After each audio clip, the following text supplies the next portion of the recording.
Flowers have got emotional attachment. We grow 1 million stems a day.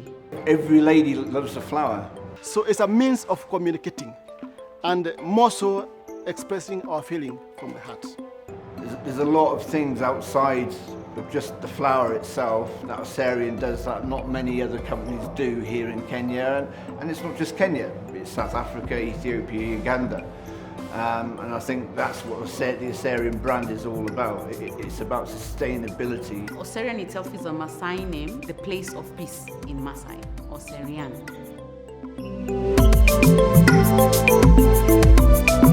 We are 50 this year. We were founded in 1969. But we just started growing flowers in 1982. And we are known more for our exclusive technical growing. Means we are able to grow a flower that other people cannot grow because naturally we sit in the geothermal area. So we then now use those wells to do heating. We are the largest heated farm in Africa. What we have behind here, we have well 306. What we produce there is we have brine, we have steam, we have carbon dioxide and other gases. The pipe you are seeing, these are helping us to heat the greenhouse. We are able to increase the temperatures, especially at night, with 4 degrees more. The advantage of that is that we are able to control some diseases. If I was not having any heating, I'll be able to grow this fresh. Fresh is from harvesting to another harvesting with roughly 8 weeks. So I'm gaining in one fresh allowed 1 week. Cumulatively, by the end of the year, I have one more fresh. So that's a plus. From our wells, we are able to extract carbon dioxide. Normally, we should be having about roughly 350, and we are able to increase to 500 to 800 ppm, which is a plus. The advantage of that, we are able to have good quality crop. Geothermal clean energy is different from these others like diesel because we don't have anything that harms the environment. Everything is green, everything is natural. We don't have wastage and we don't have side effects to the workers and to the environment. We are very green as a business. One of our strategic objectives is actually to be carbon neutral by the end of 2020. We actually want to be the first zero rose farm in the world. And to this end, we put a lot of things in place. We're big on recycling, reducing, and reusing. This building you're sitting on today is 100% from recycled material, except for the lights. We're big on recycling of water. We actually are very good in water efficiency. One of the biggest challenges across the lake and farming on the lake has been the constant question on whether or not we are using the lake water efficiently. Are we stealing from the lake? Are we taking more water from the lake, etc.? These are the questions that are constantly being asked. Osirian is actually 80% growing on hydroponic, which is a media. So we don't grow on soil. We grow 20% of our crop on soil, which is where we put water and it goes. But then we also grow on media. This allows us to harvest water back because it's like maram. So you're able to get the water back into production. So we actually save about 40% of the water we would have spent if we were growing on soil. We're pretty good at this. I think we've actually been recognized globally on our water stewardship. We have an award-winning wetlands here on our farm. The water we take back to the lake is actually cleaner than the water we get out from the lake. You know that we also have a corridor, 2,000 hectare animal corridor on our land. And because of that, there's a lot of conservation efforts that actually go through Oserian and its larger environment. This conservancy leads into our 2 lodges. We have a lot of wildlife, a number of species of birds around. We have also leopards. That's our selling point. We have warthogs, the grand gazelles, the gravy zebras that are very rare to be seen around. We also have the wild beasts. We are conserving. Whatever you see here, we are conserving. And this is not a hotel. This is a safari lodge. We offer nothing short of the best. When the guest comes here, we want the guest to have that feeling that he is not in any other hotel, but a small heaven in Naivasha. That whatever is paying also goes back to the community and for conservation as well. So all these businesses feed into each other, the growing of the flowers, the conservancy and management of it, and then of course the beauty that is tourism. Osirian has a population of 4,500 employees, but on our land we have 11,000 people living here because we have our employees and their dependents living here. 2,000 of these 11,000 are children. So for us, children are a big element of this. We run 7 schools here. We have 3 early childhood care centers. We have 2 primary schools. We have 1 secondary school, and we have a tertiary institution. One of our primary schools has 1,400 children. And this year, we started the feeding program for these 1,400 children. We hope to expand that to reach all the 2,000 children. We have a creche. In fact, if anyone in this country wants to set up a creche, they have to come here and see our creche model. It has about 100 children. There's a nutritionist, there's nannies, and they take care of them. They do toilet training, sleep training, etc. And it is based right next to our health center. We run a cottage hospital here. Again, free, 100% for our staff. Our cottage hospital has both general care, it has a maternity, it has a dentistry. And we are trying to now look for a pediatric center. And the child stays at the creche until they are 3 years. Then they go to our early childhood center. Then from there, they go to the primary school. Then from there, they can go to our secondary school. And from there, they can go to a university through our bursary scheme. We pay about 30 million shillings a year on bursaries. And all this is free, 100% by the employer. We have pride in this because this then helps the employees settle. They know that their children are well taken care of. And my MD always says the children here should have as good quality of education as is in Aga Khan in Nairobi or in Nairobi Academy, etc. Our current retention rate is about 60 to 70%, and at least 25% of our staff have been with us for more than 10 years. So we pride ourselves as a very people-centric organization. This is one of the things we really pride ourselves. We plant 2,000 trees every single week without exemption. And that is why if you're coming down the hill, as soon as you get to El Samea, it's green, because the Oserian land is 100% operates on nature and nurture. We also now use electric tags around the farm. We don't use cars. We use electric tags because we are able to generate geothermal. So we are able to use the geothermal power to power our tags. So we actually have reduced our fuel usage from 400,000 liters a year to 30,000 liters a year. And we hope to reduce this even further. Freight is expensive in this country, extremely so.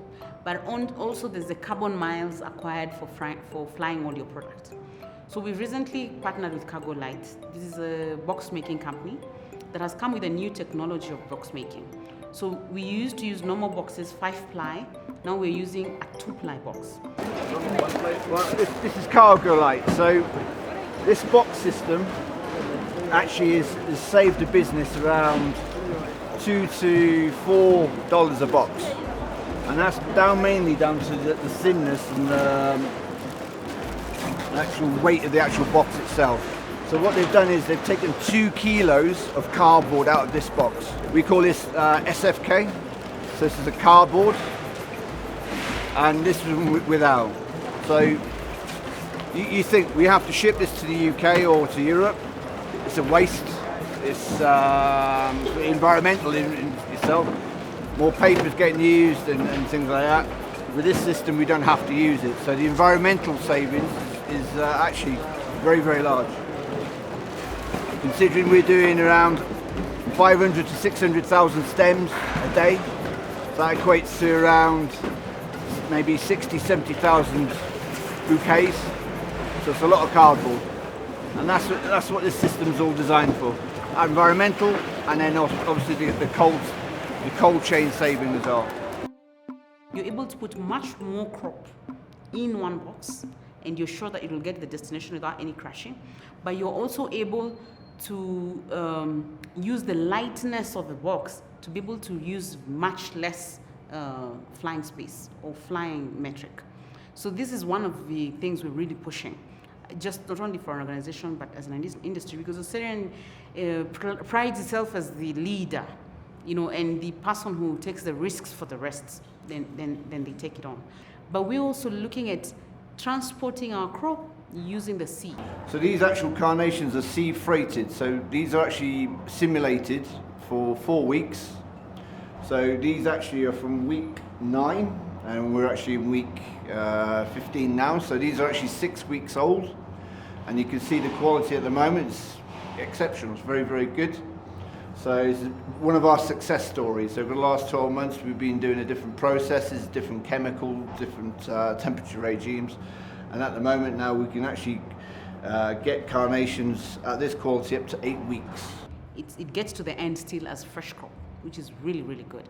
We're working on roses to see whether we can get long storage for roses, because then that will automatically reduce our carbon mass, but it will also bring power to the hands of a grower. Because right now, my product is perishable. If it lands in Europe and no one buys it, it means it's lost. But if I can store it even longer, then I can land in Europe and just say I'm not going to sell until the day the price comes. Oserian is IPM based. We are an integrated pest management based company. So we use not only chemical and fertilizer chemicals, but we also use biological controls. We recently partnered with Madumbi. Madumbi is a member of the Andermatt Group, which is a Swiss company known very well for biological controls. And they're currently producing 60 million bags every single week. So they use the bags for controlling pest and disease in our crop. So instead of spraying, you use these bags to eat the bugs. There are some insects which eat flowers. The notorious one is called spider mite, and we spend out of money in chemicals, and you have to spray a lot. And by going biological, we are able to use other insects which eat the ones which are eating our flowers. So by so doing, and those ones, they don't eat flowers. They eat only those other animals. So by so doing, we're able to have a healthy crop, we reduce the number of sprays, and then it's become safe for workers. And currently what we're using, for example, instead of using lawn mowers, we use sheep. So we keep a herd of about 2,000 sheep that just does lawn mowing. It's very interesting for us. One of the things we're big with is food sustainability. We run Stockman Rosen, one of our companies that does propagation, and we run a tissue culture lab where they take, it's not GMO, it's tissue culturing. They'll take a potato, they'll clean it up, make it pest and disease resistant, and then give it to a farmer to increase the yield. So if you look at this banana, for example, is one of those things. This banana is as big as a human, and our potato yield goes up to 40,000 tons from 100 kilos, because of the cleaning of it. So some of our biggest customers actually are Colombians, but now I've seen the counties are also coming to buy, and this is something we'd encourage counties to do. It would automatically increase the food baskets in the country. It would help the people increase their food baskets. It would now be a question of looking for storage rather than looking for food. So we're very big at this. The Djibouti president was here purely because of this. He wanted to see how we do this here. And we've got the, what do they call this? Irish potatoes. And of course, we've got the bananas. We also do breeding of sheep for our Maasai community.